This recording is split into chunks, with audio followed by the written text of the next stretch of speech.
तो welcome back to another new video. कैसे हो आप सभी।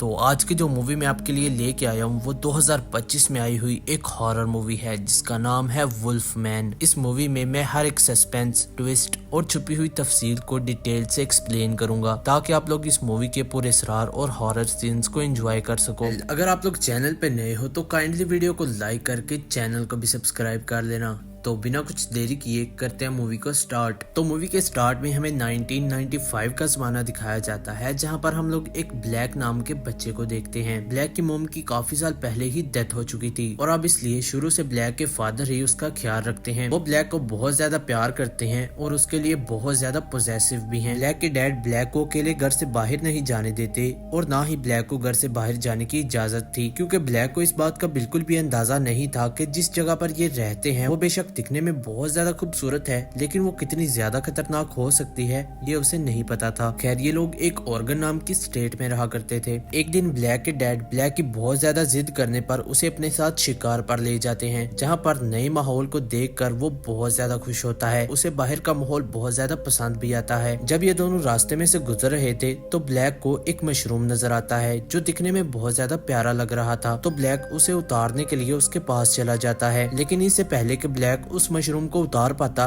ब्लैक के डैड उसे देख लेते हैं और फौरन उसे मशरूम से पीछे हटने को कहते हैं, क्योंकि ब्लैक के डैड को अच्छे से पता था कि वहाँ पर मौजूद कौन सी चीज अच्छी है और कौन सी खतरनाक। इसके बाद वो ब्लैक को उस मशरूम के बारे में डिटेल से बताने लगते हैं ताकि आइंदा भी अगर ब्लैक यहाँ पर आए तो वो इन चीजों से बच सके। खैर डैड के समझाने के बावजूद ब्लैक वहाँ की चीजों को एक्सप्लोर करने लगता है, लेकिन दोबारा से उसके डैड उसे समझाते हैं और कहते हैं कि देखो बेटा, बेशक ये जगह दिखने में बहुत प्यारी है लेकिन तुम्हें इस बात का बिल्कुल भी अंदाजा नहीं कि ये कितनी खतरनाक है, इसलिए तुम्हें इस बात का अच्छे से ध्यान रखना होगा कि किसी भी चीज को छूने से पहले मुझसे उस चीज के बारे में तुम पूछ लो ताकि मैं उस चीज के बारे में तुम्हें अच्छे से गाइड कर सकूं। खैर अब जैसे ही ये दोनों थोड़ा सा आगे बढ़ते हैं तो ब्लैक के डैड को एक हिरन नजर आता है जिसका शिकार करने के लिए ब्लैक के डैड अपनी गन निकाल लेते हैं, लेकिन इससे पहले कि वो हिरन का शिकार कर पाते वो हिरन वहाँ से भाग जाता है। लेकिन तभी ब्लैक के डैड देखते हैं कि ब्लैक वहाँ पर नहीं था, क्योंकि ब्लैक उस हिरन का शिकार करने के लिए दूसरी साइड पे चला गया था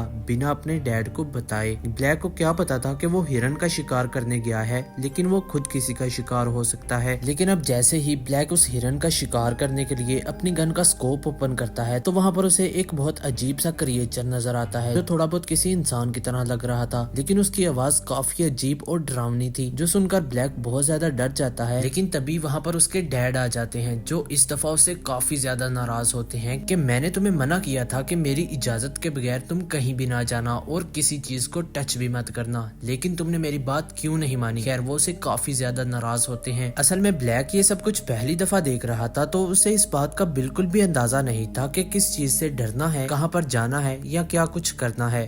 खैर इसी दौरान ये दोनों देखते हैं कि वो क्रिएचर उनकी ही तरफ आ रहा था, जो देखकर जल्दी से ब्लैक के डैड उसे लेकर वहाँ से भागने लगते हैं और भागते भागते वो दोनों वहाँ पर मौजूद एक ट्री हाउस में चले जाते हैं। अब ब्लैक के डैड वहाँ पर पहुंचकर अपनी गन का स्कोप ओपन करते हैं तो वो देखते हैं कि वो क्रिएचर इन दोनों को ही ढूंढ रहा था। तो वो जैसे ही उसे मारने वाले थे तो वो क्रिएचर वहाँ से भाग जाता है, लेकिन तभी वो देखते हैं कि उस क्रिएचर ने उस हिरन को मार डाला था जिसका ये लोग शिकार करने वाले थे। ब्लैक बहुत ज्यादा डरा हुआ था क्योंकि उसे बिल्कुल भी पता नहीं था कि ये क्या चीज है। असल में वो क्रिएचर दिखने में ही बहुत ज्यादा अजीब और डरावना था। खैर इसके बाद हम लोग देखते हैं कि ब्लैक के डैड फोन पर किसी से बात कर रहे थे कि मैंने उस क्रिएचर को आज देखा है, वो क्रिएचर अभी भी जिंदा है और दिखने में बहुत ज्यादा अजीब और डरावना है। और इनकी ये सारी बातें ब्लैक सुन लेता है। आखिर ये सब कुछ क्या चल रहा है और ये लोग उस चीज से क्यों डरे हुए हैं, ये सब कुछ जानने के लिए हमें अब प्रेजेंट टाइम का सीन दिखाया जाता है, यानी 2025। हम लोग देखते हैं कि ब्लैक अब बड़ा हो चुका है और उसकी शादी भी हो गई है। ब्लैक की एक छोटी बच्ची है जिसका नाम जिंगर है। बाप बेटी एक दूसरे से बहुत ज्यादा प्यार करते हैं। ब्लैक की वाइफ जिसका नाम शेरलिड है वो हमेशा अपने काम में बिजी रहती है, जिसकी वजह से जिंगर का ज्यादातर ख्याल ब्लैक ही रखता है। शायद इसी वजह से इन दोनों की काफी ज्यादा बनती थी। एक रात हम लोग देखते हैं कि शेरलिड जब अपना काम खत्म करके घर वापस आती है तो वो ब्लैक को उसके पुराने घर जो ऑर्गन में था उसकी चाबियां और साथ उसके डैड का डेथ सर्टिफिकेट देती है। असल में ये बात किसी किसी को भी नहीं पता थी कि ब्लैक के डैड कहाँ पर हैं और अगर हैं भी तो वो जिंदा हैं या मरे हुए हैं। लेकिन काफी टाइम से लापता होने की वजह से गवर्नमेंट ने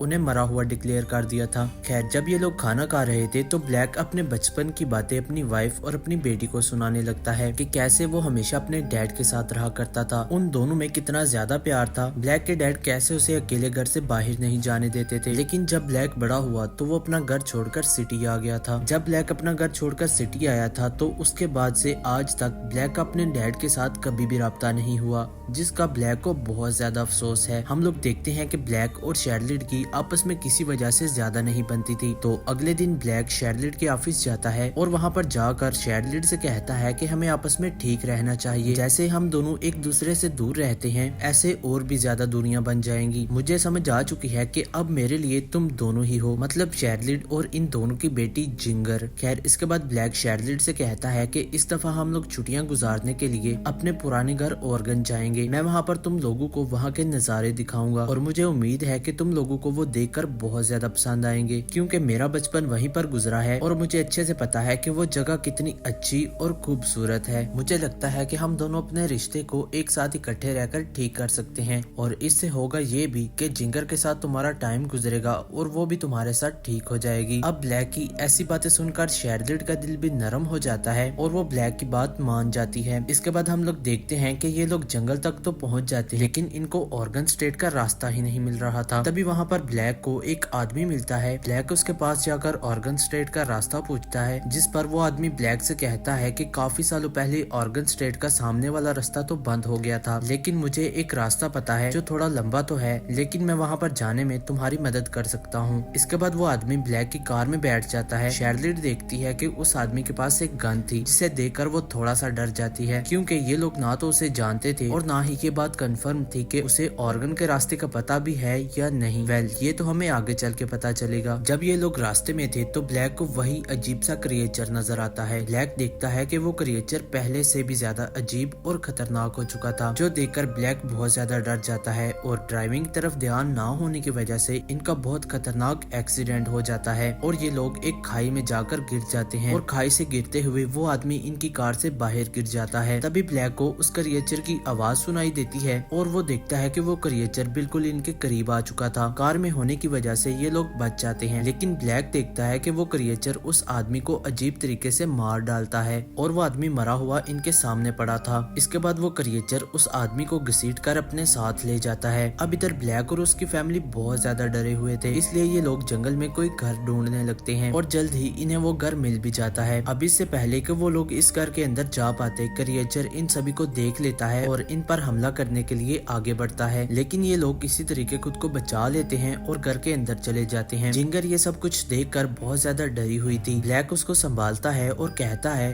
कि बेटा परेशान ना हो, अभी मैं हूँ ना, तुम्हें कुछ भी नहीं होगा। यहाँ हमें इस बात का भी पता चलता है कि ब्लैक जिंगर को खुश करने के लिए अक्सर ये बात कहा करता था कि जिंगर लोगों का दिमाग पढ़ सकती है। जिंगर अक्सर अपने डैड के सर पर हाथ रख के कहा करती थी कि डैड आप यही सोच रहे हैं ना। तो ब्लैक अपनी बेटी को खुश करने के लिए वो बात मान जाता था कि हाँ मैं वही सोच रहा हूँ। इसके बाद हम लोग देखते हैं कि ब्लैक जिंगर को सुला देता है और जब जिंगर सो जाती है तो शार्लेट ब्लैक से पूछती है कि आखिर ये क्या चीज थी, लेकिन ब्लैक कहता है कि मुझे तो खुद नहीं पता, मैंने पहले भी इसे एक दफा बचपन में देखा था और उसके बाद आज देख रहा हूँ और ये भी देख रहा हूँ कि वो चीज पहले से भी ज्यादा डरावनी और खतरनाक हो चुकी है। इसके बाद ब्लैक अपने डैड के रेडियो से मदद के लिए मैसेज भेजने की कोशिश करता है। तभी वहाँ पर उसे कुछ खाने का सामान मिल जाता है, जिसे देखकर वो पहले तो थोड़ा सा शॉक होता है, लेकिन फिर वो उसे खाने लगता है। अब खाना खाते हुए ब्लैक का एक दांत टूट जाता है। तभी शार्लेट देखती है कि ब्लैक के हाथ पे एक बहुत गहरी चोट आई हुई थी। ब्लैक कहता है कि मुझे तो नहीं पता कि ये चोट कैसे लगी, लेकिन मेरे ख्याल में ये खिड़की का शीशा होगा, क्योंकि मैं खिड़की के पास खड़ा था। लेकिन शार्लेट को बहुत अजीब लगता है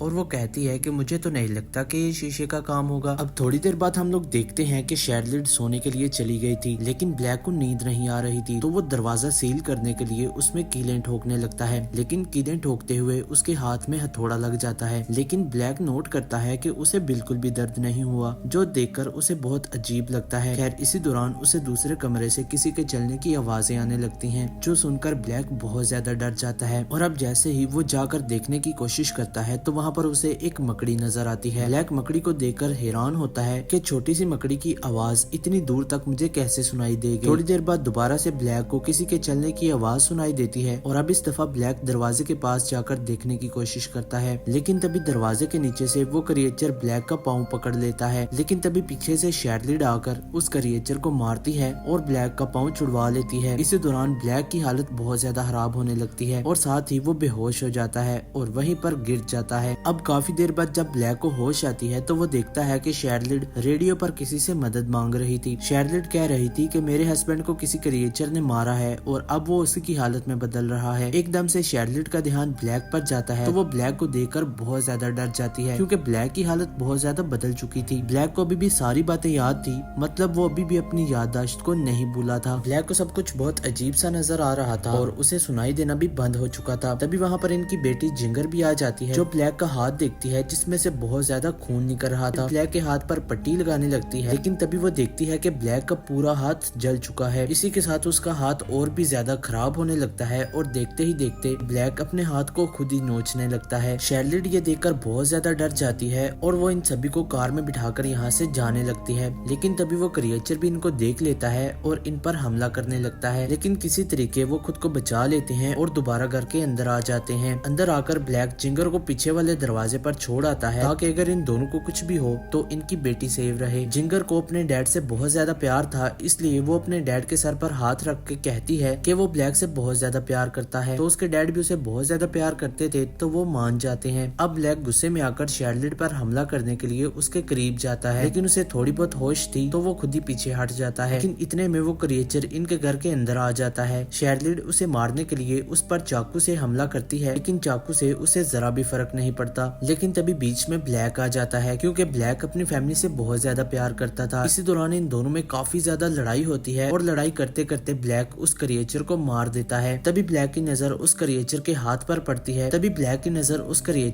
पर पड़ती है तो वो देखता है कि वही सेम टैटू इसके हाथ पर भी था और अब ब्लैक को इस बात का पता चल जाता है कि वो क्रिएचर कोई और नहीं बल्कि इसके डैड ही थे। इसी दौरान हम लोग देखते हैं कि ब्लैक की हालत भी अब बिल्कुल खराब हो चुकी थी। वो एक बहुत अजीब सा भेड़िया बन चुका था और इसकी शक्ल की वजह से ही इस मूवी का नाम वुल्फ मैन रखा गया है। असल में ये क्रिएचर एक वुल्फ की तरह लगता था और ये वुल्फ जिसको भी काट लेता था उसका वायरस उसके अंदर चला जाता था। ये दोनों बहुत ज्यादा सहमी हुई थी तो एक जगह पर जाकर छुप जाती हैं। ये वही जगह थी जहाँ पर उस क्रिएचर ने इन पर पहली दफा हमला किया था और जिस आदमी से इन लोगों ने रास्ता पूछा था उसके पास गन थी और उस क्रिएचर ने उस आदमी को यहीं पर मारा था। उस आदमी की गन वहाँ पर पड़ी हुई थी तो शेरलिड उसकी गन उठा लेती है और अब जैसे ही ब्लैक शेरलिड और जिंगर पर हमला करने के लिए उनकी तरफ आता है तो शेरलिड ना चाहते हुए भी उस पर गोली चला देती है और वो एक ही झटके में ढेर हो जाता है, यानी वो मर जाता है। अब शेरलिड अंदर से पूरी तरह से टूट चुकी थी। इसके बाद शेरलिड और जिंगर उसी जगह पर जाती हैं जहां पर ब्लैक ने इनको ले जाने का वादा किया था। ये दोनों देखती हैं कि वहां का माहौल बहुत ज्यादा प्यारा था और वहां पर ठंडी ठंडी हवाएं चल रही थी और मौसम भी काफी अच्छा था। तो इसी के साथ ये मूवी यहीं पर एंड होती है। आपको मूवी कैसी लगी कमेंट सेक्शन में लाजमी से बताना और वीडियो को लाइक करके चैनल को भी सब्सक्राइब कर लेना। Will see you in the next video, तब तक के लिए बाय।